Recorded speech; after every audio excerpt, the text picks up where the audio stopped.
We are back for season 2, episode 19, The Dead Hooker Juxtaposition. I wonder how long it took to come up with that title for this one. But we're back with Mark Cendrowski, the Emmy-nominated resident director of The Big Bang Theory. It's so great to have you back with us. Thank you very much. Thank again. you. By the way, I always wondered, everybody calls you Cinder. Yeah. How did we get Cinder from Cendrowski? Well, it's not that far a reach. It's not that far, but still. It comes from probably 8 years old. I played hockey all my life. Right. And when you use nicknames to communicate on the ice, because yelling Cendrowski, pass me the puck, is a little too much of a mouthful. And so it was always Cinder became short for Cendrowski. Okay. And not quite spelled the exact same, but it's been that way since I've been about 8 years old, Cinder. And I have people that only know me by that and don't even know my name. They just because it was always Can I Cinder. say that that's your license plate too? Yeah, and I love anytime I'm on the lot walking and I see, Cendrowski's. I just love the name Cendrowski. Yeah. I think it's so great. So but every time I see Cinder, I'm like, okay, Cendrowski's here. But there was a time in the beginning and I'm thinking, are we talking about the same person? Like Kaley would say Cinder and I'm like, I hope she's talking about Mark Cendrowski because that's who I'm thinking, but maybe there's somebody else that I don't know about. There's another Cinder out here. Yeah, had to. Well, glad we got that figured out. Yes. Another one of the big mysteries of the Big Bang Theory. Anyway, The Dead Hooker Juxtaposition aired March 30th, 2009. The log line is Penny develops a rivalry with a sexy new female neighbor who moves into the apartment building and threatens to become the new Penny.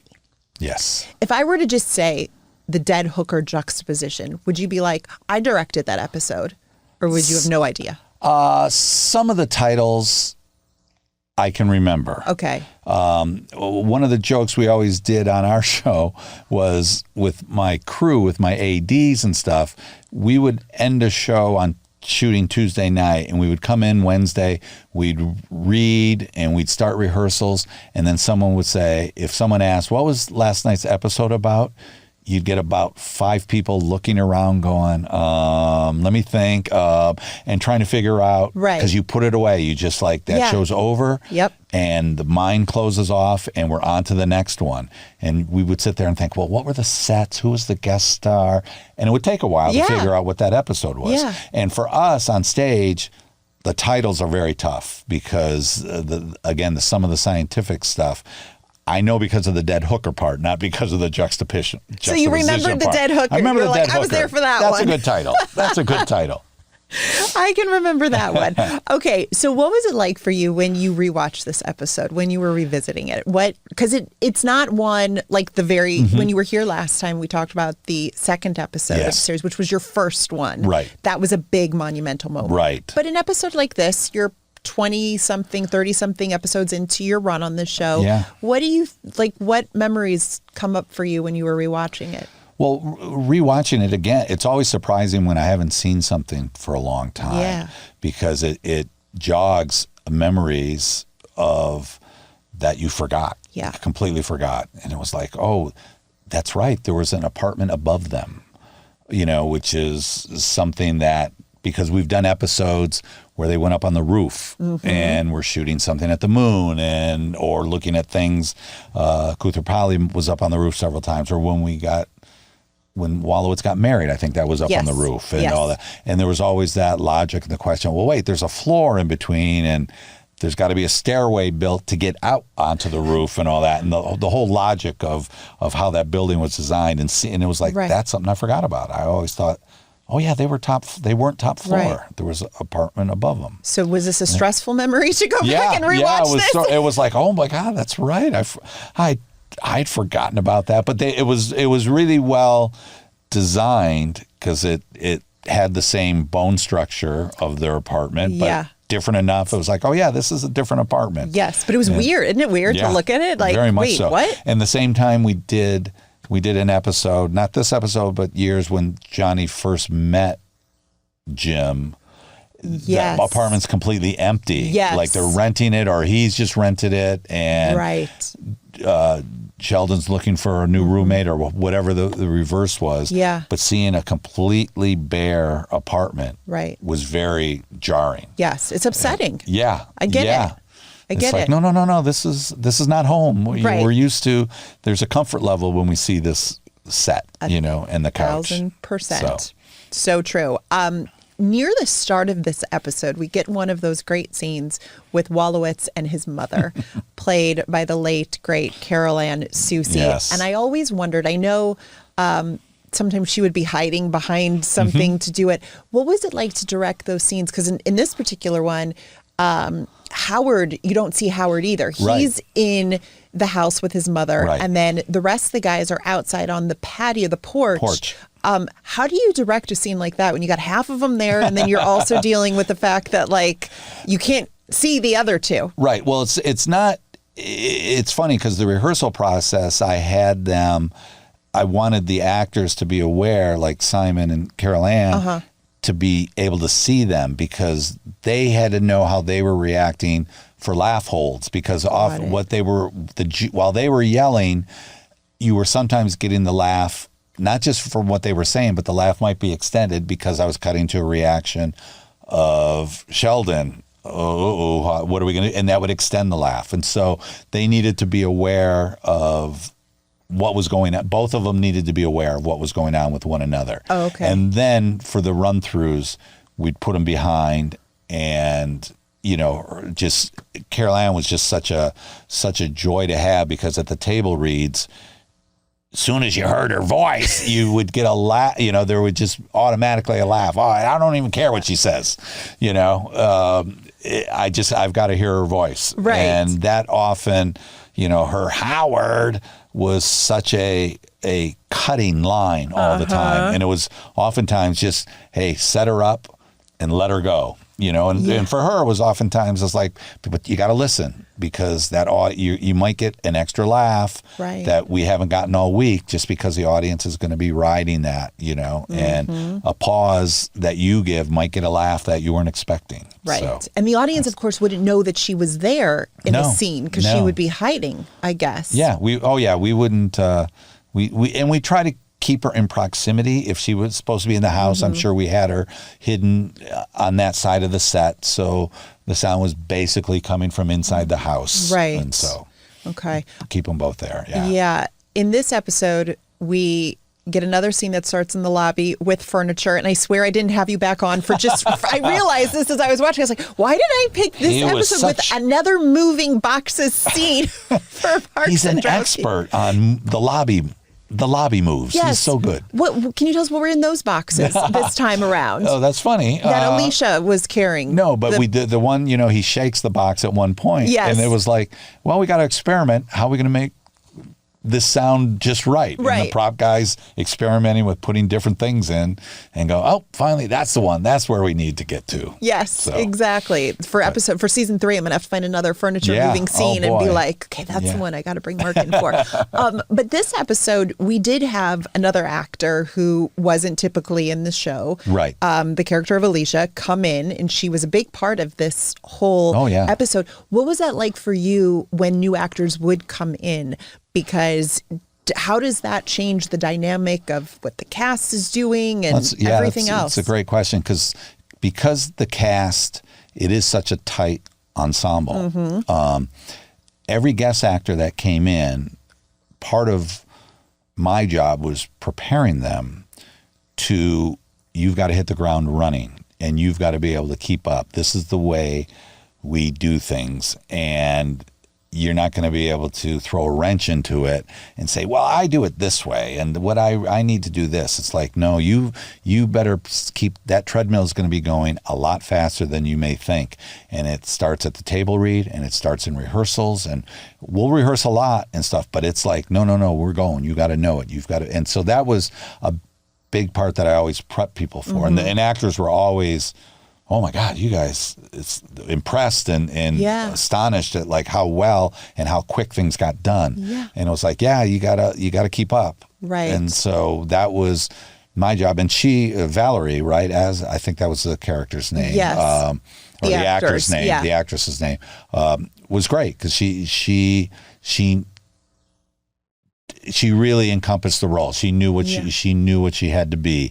There was a great innocence in the beginning, as the way she threw away the lines. Oh, I'm a new actress, but I got a part in a soap, and I got these just 2 national commercials. Yes, and just throw them away and be light. And she was great at that. And again, what makes it so funny is not only is the line funny, but it's Penny's reaction and seeing what Kaley can do with that. Yes, and how she responds, and that's where you just get to find some of the humor.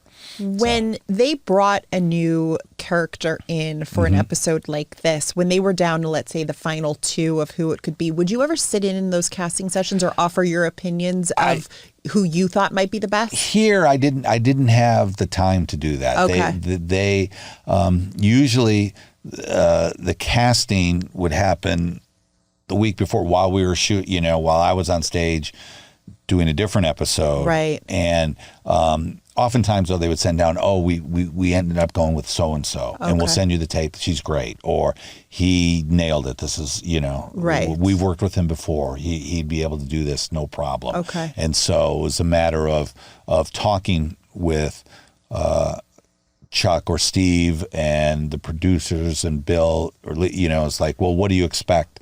What did you see in the audition? Right. And just carrying that over into the performance. Gotcha. Okay. That makes total sense. Yeah. Something I found so interesting in this episode is when Alicia meets Penny and how Penny is dressed. So you might know where I'm going with this. Let's listen to that scene. Okay. And then we have to talk about it. Okay. Oh, hey guys. Hey, Penny, this is Alicia, our new neighbor. Hi. Hi. I'm helping. I can see. Alicia's non-musical, childless, and pro-rug. She's still on probation, of course, but I like her. Cool t-shirt. Oh, yeah, I don't usually dress like this. I'm going jogging. You don't jog. I can start. True, but the more likely explanation for your attire is that you're out of clean clothes again. Thank you, Sheldon. You're welcome, Penny. Okay. So this episode was 2009, but Penny is wearing a shirt that says Hillary 2008. Yes.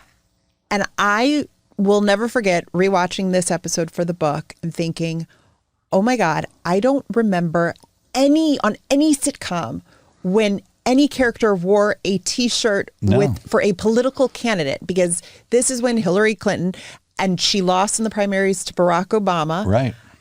And I was shocked to see that because it felt like a statement, perhaps, that Penny was, a big champion of Hillary. And it was nothing more than like, I'm just surprised to see a shirt like that on a sitcom. I don't remember ever seeing that. I mean, you normally never would on sitcoms. Yeah. I mean, people are going to avoid any controversy. Right. We don't want to turn off these fans if we put this on. We don't want them having a Coke can if Pepsi is, we have so many Pepsi fans or whatever. Yes. Whatever it is. And to me though, I remember seeing that. To me, what I love about the outfit is not the t-shirt, it's the shorts over the sweats.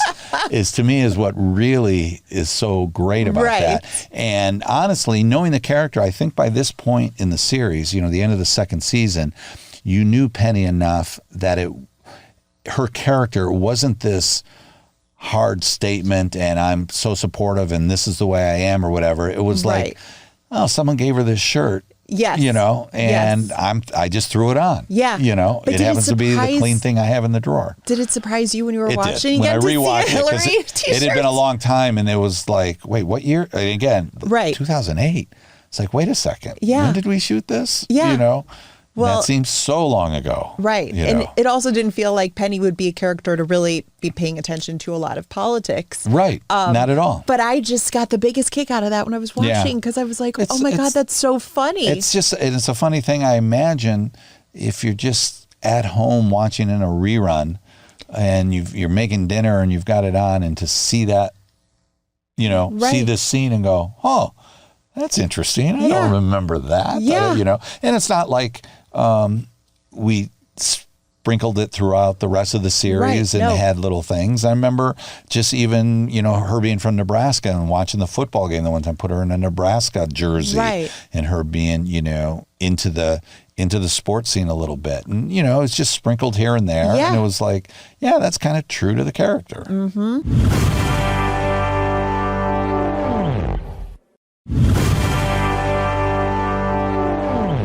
It's hard to dress her down, you know, Yes. have her not look good. That was always a thing. But also I feel like this look of Penny's is so Kaley with the top knot and like the Uggs and the oversized sweats. Like this is, and you got to see the actors more than anybody else in their natural environment, their natural habitat of what they looked like on read-through days, rehearsals. Yeah. Like they would come in like that with Uggs and tights and an oversized sweatshirt and the hair done up, because it was like, I'm not spending time to get made up to come into work. And in fact, was it Kaley once had a big shirt on one time with some words on it, and I mean, this will age us a little bit. This later on, I said, "Oh my God, it looks like Wham! You look like George Michael in that outfit from, you know, I forget what song it was. Okay, you know, but something from the 80s probably." Yeah. And she was like, "What?" And I was like, no. And I stopped. I used to keep a computer and a monitor on stage for moments just like this. I was like, okay, you're way too young. And we brought up the video, and there it is. And she's looking at it going, oh my God, I cannot believe this. And it was very similar. I go, okay, but Kaley and I aren't that far apart in age. And like, I knew Wham. She didn't know. The next day, Johnny Galecki brought the album cover in and gave it to me. I had it up in my office the whole time. He found that album and gave it to me the next day. So. Well, because Johnny's an old man, so you know that. Exactly. Yes, we can. By the way, did you know this was season 2? Did you know they were dating at this point? I knew before a lot of people, but I didn't know early on. Okay. I don't know. Like, I couldn't tell you when it started. How did you find out then? I found out one day.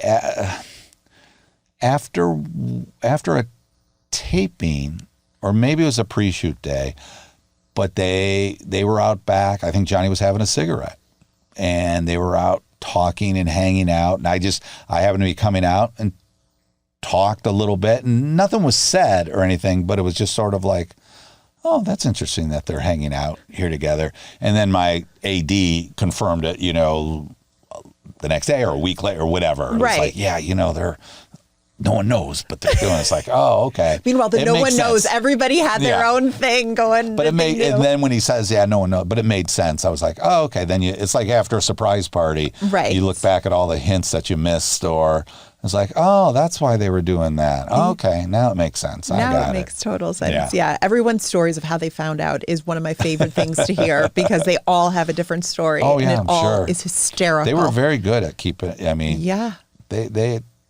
They were going out for a while. I remember before when my AD, Anthony Rich, finally told me, and was like, oh, okay, it makes sense. And then I was like, well, how long is it? And he told me, I was like, oh, wow, okay.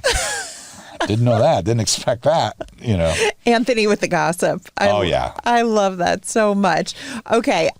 There is a scene in this episode in the laundry room, which is, we got a lot of different scenes in this episode that we normally don't see, or I should say sets. Obviously we saw Alicia's apartment, which we talked about, and that being a little like, oh, okay, there is another floor to this place. And the laundry room did become something of a, I don't know, what do you want to call it? Was it a pretty steady set?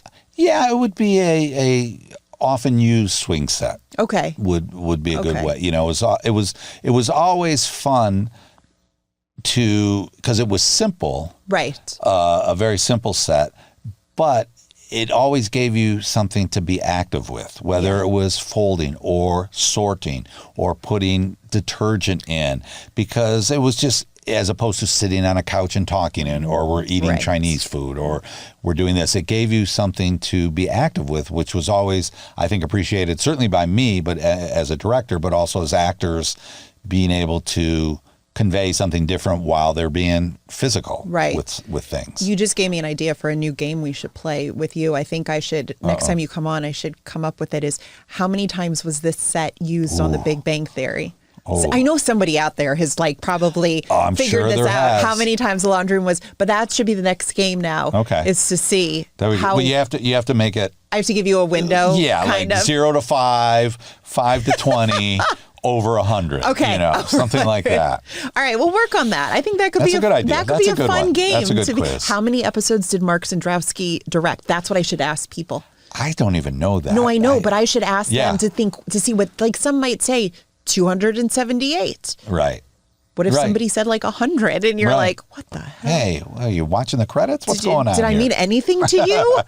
Come on. Yeah. Come on. Okay, so anyway, in this laundry room scene, let's listen to this clip. Hey, can I talk to you about that for a second? About what? Well, it's just that Leonard and Howard and Raj, they aren't like other guys. They're special.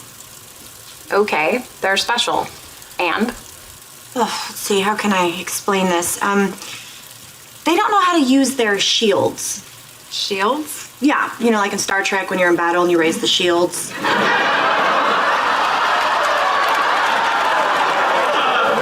Where the hell'd that come from? Anyways, you know how guys like this are, so please don't take advantage of them. So funny. So Her good. look. Her look is okay, just- so you and Kaley had this little thing going on throughout the entire Mm-hmm. 12 years where tell our listeners what you would, and by the way, we should tell everybody, go back to Max to watch this scene where, Yes. because you've got to see Kaley's reaction Yes. as Penny when she realizes what she has just said. But what did you call Kaley's reactions? You guys had this little banter every time. Do you remember? Oftentimes, yeah, that's funny. In a case like that, it would be in the first rehearsal. It would be, well, it calls for a reaction when you realize this. And I would often say, well, just give me reaction 134. And I go, because you're a master of reactions. Yes. And she would go, okay, I'll do that. And then after a take in front of the audience, she'd go, I gave you 174. I didn't give you 138. Right. And I'm going, well, I didn't like that. Why don't you give me 24, number 24? And she goes, 24 special, you got it. And so it was just a easy way to get into, what the reaction needs to be. I'm not you don't need a line read, you don't need a reaction reading.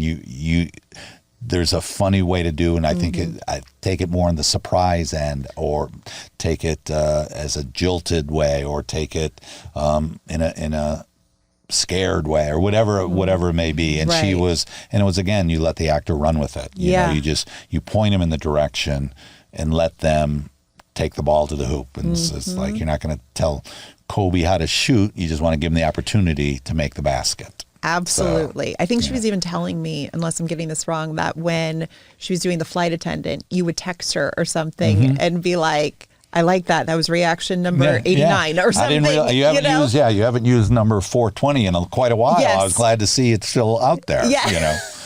Freaking out of the catalog, you Right. know. She doesn't know who Wham is, but at least she can figure out what reaction in that catalog of hers to pull and stuff. So, but I do think, by the way, did you ever watch the unaired original pilot before you started? You did. Yes.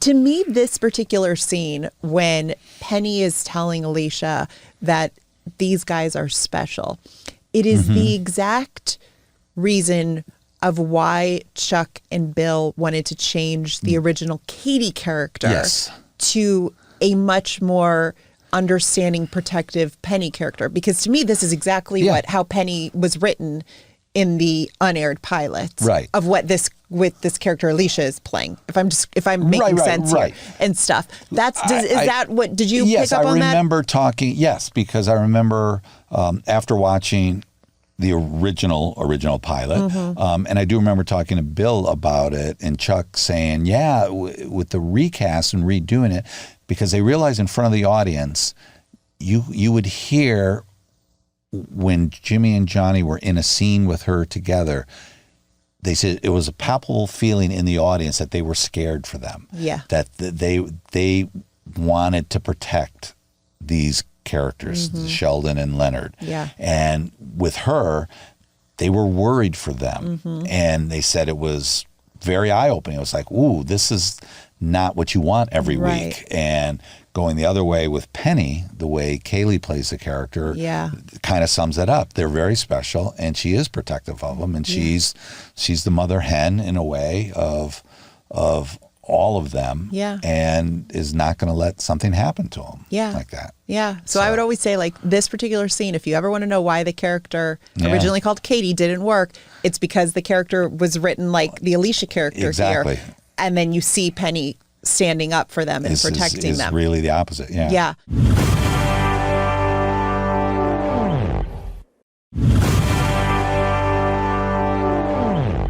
Later in this episode, Alicia and Penny get into a fight in the lobby, and they are rolling around on the floor. I was trying to look at, like, was that stunt doubles? No. That was them. That was them. I think we originally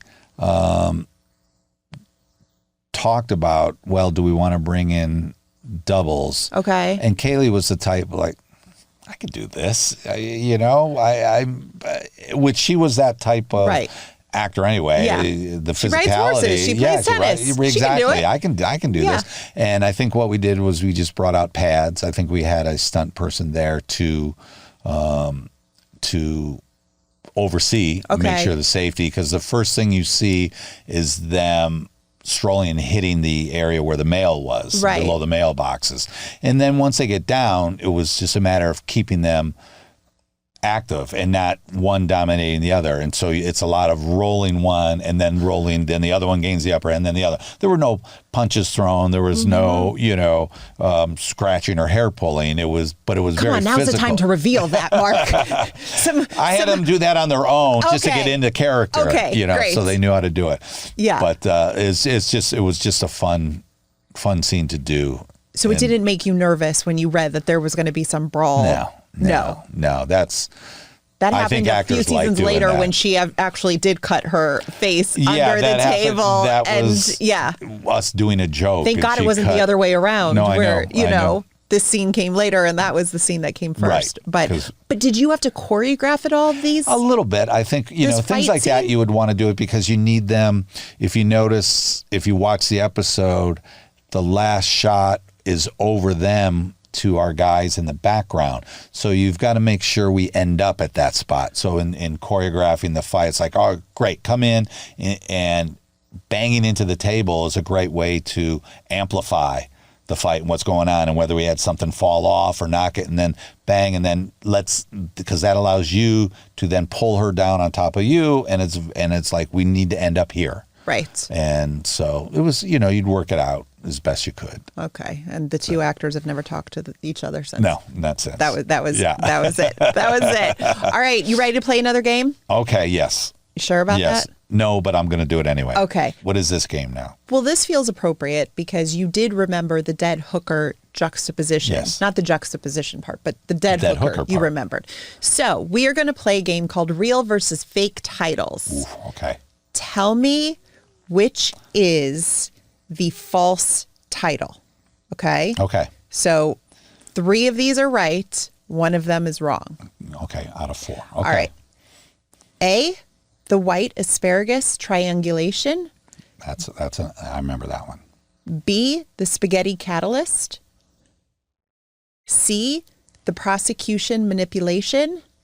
Or D, the herb garden germination. Which is the fake title? I would say B or D. I can't call a friend. I'm going to go with B. I'm going to go with B. The spaghetti catalyst? Yeah. Although the catalyst sounds right. And what was the last one? The herb garden germination. Or the prosecution manipulation. Prosecution manipulation. I don't remember them doing a lawyer thing. All right, I'll go with the prosecution manipulation. Well done, Mark Cendrowski. All right. Give it up. Woo. Well done. Took a little while. Oh, my goodness. I would love if one of these that you guess is fake, and that is one that you, of course, directed, which is going to probably be what happens because you did direct most of these. Right. Okay. Do we know that we should figure out the percentage? Is it like 90, what is it, 90%, 85% of all the episodes that you did? Yeah, it's about 90, I think. Okay. All right. So you're running at an A-. Okay. Okay, so here we go. A, the cheesecake conjecture. B, the Russian rocket reaction. C, the rhinitis revelation. Or D, the convention conundrum. Which one is fake? The cheesecake conjecture. That was an episode. What? That was an episode. The Russian rocket reaction, the rhinitis revelation, or the convention conundrum. I remember the show. I believe I remember the episode about the convention conundrum. I want to say the rocket, because the alliteration seems a little too spot on for what they would do. The Russian rocket revelation, was it? The Russian rocket reaction. Reaction, yeah. And then the rhinitis revelation. Or the cheesecake conjecture. No, I think it's the cheese. I think it's B. I'm going to go with the rocket. No. I'm sorry. So close. It's actually the cheesecake conjecture. You're kidding. That's not real. Really? I'm sorry. All the cheesecake episodes we did. I think that's made up. I think you made that There's up. got to be cheesecake in there somewhere. In it, I'm sure there was a cheesecake title. Right. But maybe the conjecture part was wrong. That's what threw me. Yeah, I'm Okay. sorry. That's all right. Okay, Another next one? one. Uh-oh. We got 5 of these. Oof, okay. Get comfortable. Okay, A, the gorilla dissolution. B, the misinterpretation fragmentation. C, the clean room infiltration. D, the fermentation bifurcation. Do you need me to repeat? Clean room was an episode. I remember. The clean room infiltration. And then the last one was what? The fermentation bifurcation. pretty sure that was and the first one was a gorilla thing. The gorilla dissolution. I gotta go with that. I don't remember. Well, remember, of course, Penny was dressed as a gorilla for the monkey film at one point. Boy, you're right. But I don't know what that episode was called. There was one of those. Because there was a little run where she was being cast for. I mean, we did a little arc, a couple story arc, and I may not have done that one. Yeah, okay. I don't think I did that one. Okay. So the gorilla dissolution, or B, the misinterpretation fragmentation. Jeez, these are hard. Even if oh boy. All right, I'll go with B. The misinterpretation fragmentation. Yeah. You are correct. Whoa, okay. That was the wrong title. You helped. The gorilla thing, you're right. But I didn't do that episode, so that's my... So there you go. Okay, next one. The brain bowl incubation, the citation negotiation, the explosion implosion, or the Nobel polarization. Which one is false? Goodness, this is tough. Could I get those again? The brain bowl incubation, the citation negotiation, the explosion implosion, or D, the Nobel polarization. Ooh, my gut, I kind of think I know the episodes that they might relate to, but the explosion implosion, unless that was when they put the bomb down the elevator shaft, when they're doing an experiment. Yes. But I don't remember the title have an explosion in it. So, so you're going to go with C. I'm going to go with that. Being the wrong one? Yeah. That's actually a right one. It was the explosion implosion. The false one is the Nobel polarization. Really? Mm-hmm. We didn't do that at near the end at all. No, I'm sorry to say. Boy, we did a lot of... There is, maybe now is time to revisit it. There seems to be a lot of spin-offs coming in the Big Bang universe. Boy, there sure are. Maybe now is the time to go back and do a Nobel polarization. I'll have to check that out. Yeah. God, this is hard. This is a tough. Yeah, I know. It could be, I already am picturing the episode that we could write here where Leonard is just jealous that he doesn't have a Nobel and Sheldon does, and their relationship is polarized because of that. Exactly. Man, they should pay me the big bucks for this. Okay, last one. All right. Ready? Yeah, I got to get it. A, the celebration reverberation. B, the procreation calculation. C, the earworm stimulation. Or D, the retraction reaction. Which one is false? Again, I think I remember episodes, but it doesn't sound right. The last one was retraction reaction. Yeah. Let me say them again, just to give you some time here. The celebration reverberation, the procreation calculation, the earworm stimulation, or the retraction reaction. Traction reaction. I'm going to, maybe that is one. Or A might be, I'm going to, A or D. Can I do a 50-50? You know? I mean, you can. It doesn't mean it's going to be right, but you can. I'll go with, because my first instincts have been wrong all the time. So I'm going to go with A. I'm sorry, Mark Cendrowski. Oh. It's actually the earworm stimulation. Really? But there was an episode with earworm in it. Because remember when the Beach Boys song that Sheldon had the earworm in his head? That's why I thought. When I know. See, this is the trickiness. They're smart back there. They are. Who wrote these? Not me. That is, that's devilish. Yeah, I know. That's why I think I remember the episode. I was going, we did a whole episode. On an earworm. With an earworm. Right. And couldn't get rid of it. Yeah. And how many episodes were there of cheesecakes? A lot. A lot in the Cheesecake Factory. There was a lot. You know? Hiding Penny behind the bar when she broke her leg in the Cheesecake Factory because of making sure that happened. Right. And trying to, all sorts of things. And we had to do a trick scene. I don't know if it was that same week, but we actually had to have her, we shot her above her waist almost all the time, but we had to have her walk in the room at one point. Yes. From the hallway, walk into her apartment, and she couldn't, you know. It was a stunt She was on double. crutches, and we had to do half a double, start her on one side, do the double coming in, cut to the other side. I mean, it was quite a puzzle to put together, but it looked good. But you did it. It worked, yeah. Yeah, same with a Halloween episode once. Or not Halloween, I'm sorry. It was New Year's Eve, I think, when they were at the comic book store and they were all dressed up and Penny was dressed as Wonder Woman and she had the boots. Yes. And Mary T. Quigley made sure that the boot would cover the cast and stuff. So you couldn't see it. Yeah. Yeah. So lots all of the Easter little eggs. Tricks. I know. Yeah. It was fun in the book to go through the Easter eggs of like, what happened there? What? Wait a minute. Wait a second. Exactly.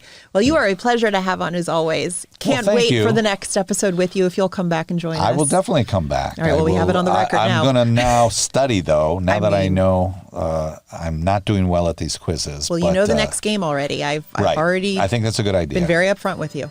Good idea. Okay. Okay. Thanks for having me. This was great. This podcast was produced by Warner Brothers Unscripted Television in association with HBO Max. And remember, you can stream every episode of The Big Bang Theory on HBO Max.